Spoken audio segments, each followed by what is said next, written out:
삼순 여러분 안녕하세요. 순장 노은택입니다. 오늘은 상과 믿음으로 말미암는 의에 대해서 진행하도록 할게요.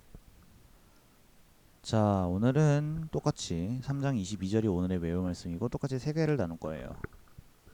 자, 3장을 읽고 진행해 주시면 되고요. 본문 말씀은 아마 여러분 교재 보시면 본문 말씀이라고 되어 있는 부분이 있어요. 그 부분만 읽으시면 되거든요. 그거 읽고 진행하도록 할게요. 자, 율법은 구원의 길로 주어지는 것이 아니라 자신이 철저한 죄인임을 깨닫게 하는 거예요. 구약 성경 속에 끊임없이 나타난 구원의 길은 바로 예수 그리스도를 믿음으로 나타난 하나님의 의입니다. 하나님은 죄를 그냥 용서하실 수 없습니다. 그래서 하나님은 죄를 예수 그리스도로 하여금 죄값을 치르게 하셨습니다. 이것이 하나님의 공의입니다. 구원은 오직 예수 그리스도의 완성된 사역에 근거하는 것입니다. 라고 되어 있습니다. 자, 바로 진행해 보도록 할게요. 1장 20절 한번 읽어볼까요? 자, 로마서 20장. 로마서 20장이 아니라 3장 20장인 거죠. 로마서 3장 20절. 그러므로 율법 행위로 그의 앞에 의롭다 하심을 얻은 육체가 없나니 율법으로는 죄를 깨달음이라 돼 있어요. 자, 율법의 행위로는 하나님 앞에 의롭다함을 얻을 수 없죠. 그렇다면 율법의 기능은 무엇이죠? 자, 율법은 죄를 깨닫게 해주는 도구일 뿐이에요. 기준이 될 수 없어요. 의롭다가 아니라 죄를 깨닫게 하는 것. 저 사람의 의로움의 기준을 대는 게 아니라 죄의 기준이 율법인 겁니다, 여러분. 오해하지 말아주세요. 그러니까 유대인들은 저걸 철저하게 완전히 오해했던 거죠. 난 율법을 다 지키는 사람이니까 나 의로운 의인이야 라고 했던 것처럼 우리가 지난주에 배운 거죠. 절대 아니에요. 자, 23절. 자, 이번 우리의 모든 노력에 불구하고 우리가 행복한 삶을 살 수 없는 이유는 무엇이죠? 23절. 모든 사람이 죄를 범하였으며 하나님의 영광에 이르지 못하였다. 우리가 죄를 지었어요. 그렇기 때문에 하나님께 다가가지 못하는 거예요. 행복한 삶을 살 수 없는 거고. 누가? 전 죄 지은 적이 없는데요. 여러분들의 선조가 지었어요. 하지만 여러분들의 선조가 지을 뿐이지 우리도 죄를 지은 거나 마찬가지예요. 우리 인간에게는 원죄라는 게 기본적으로 있기 때문에 그 원죄는 누가 지었냐? 아담과 하와가. 창세기 1장을 제대로 읽어보시기 바랍니다.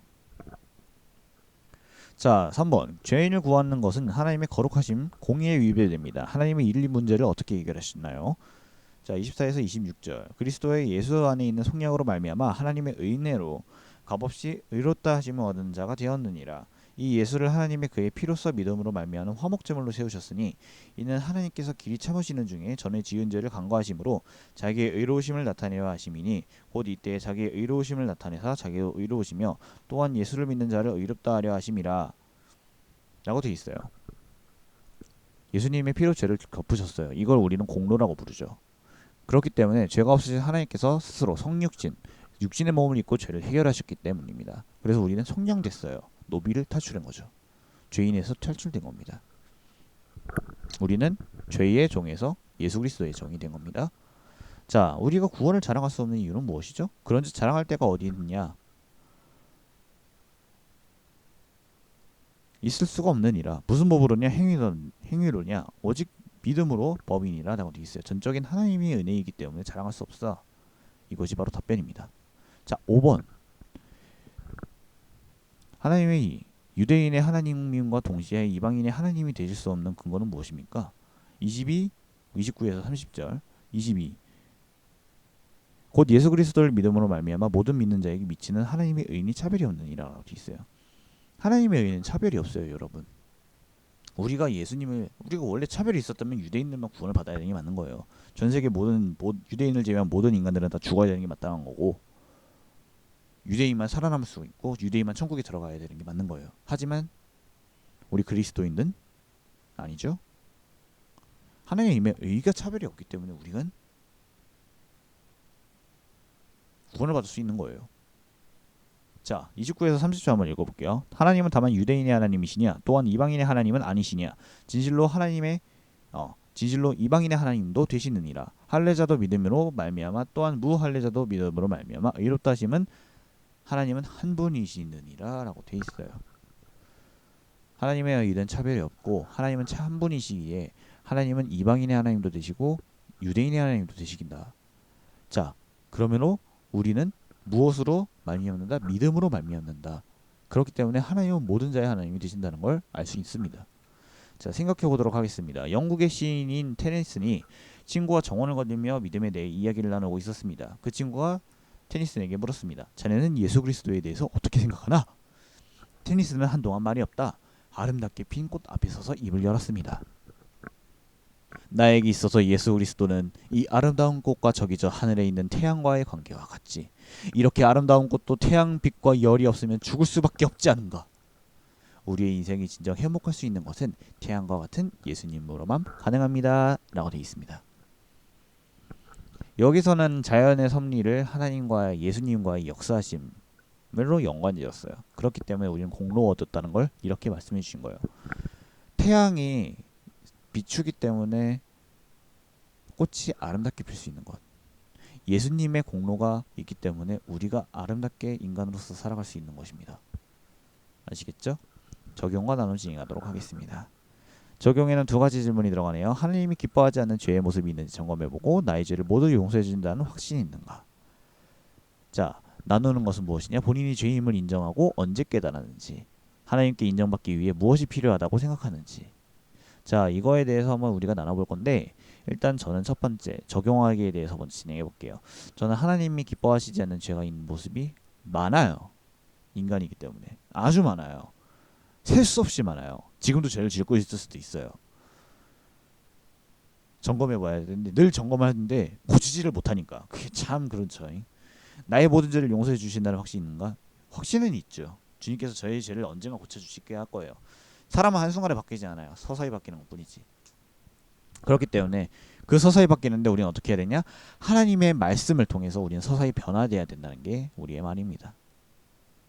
자, 나누기 요한일서 5장 19절 5장 9절입니다. 19절이 아니라 죄송해요. 요한일서 5장 9절 한번 읽어볼까요?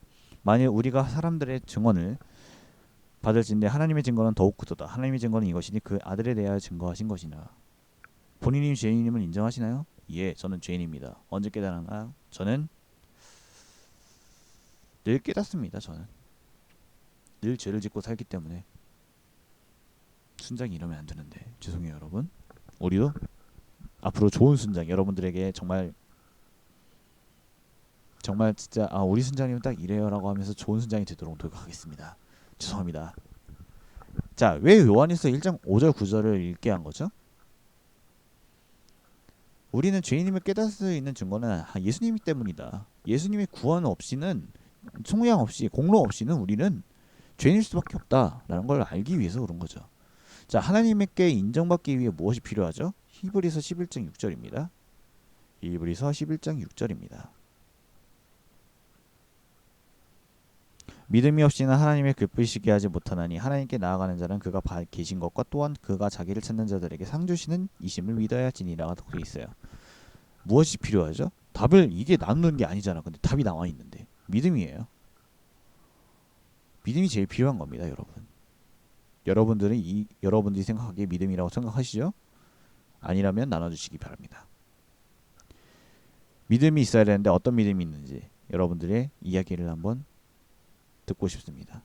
그러면 믿음이 제외한 다른 것이 있는지 한번 나눠봤으면 좋겠어요. 저는 믿음과 성실이라고 생각해요. 하나님을 믿는 것은 믿음과 성실이 필요하다. 왜? 믿음이 있는데 내가 하나님만 믿어요 저는. 근데 교회 안 나가. 하나님 믿어요. 근데 율법을 행하지 않아. 그러면 그게 과연 올바른 믿음일까요? 그 믿음은 효력이 없어요. 성실로서 여러분들이 정말 힘을 제대로 발휘하신다면 그게 바로 진정으로서 있는 거죠. 깨닫시길 바랄게요. 자, 이렇게 나눔을 다 끝마쳤습니다. 우리 모두 화이팅 하시길 바라고요. 여러분 고생하셨고 오늘은 10분 이내로 끝났네요. 아주 감사합니다. 여러분들 한 주간 잘 지내시고 승리하시길 바랍니다. 안녕.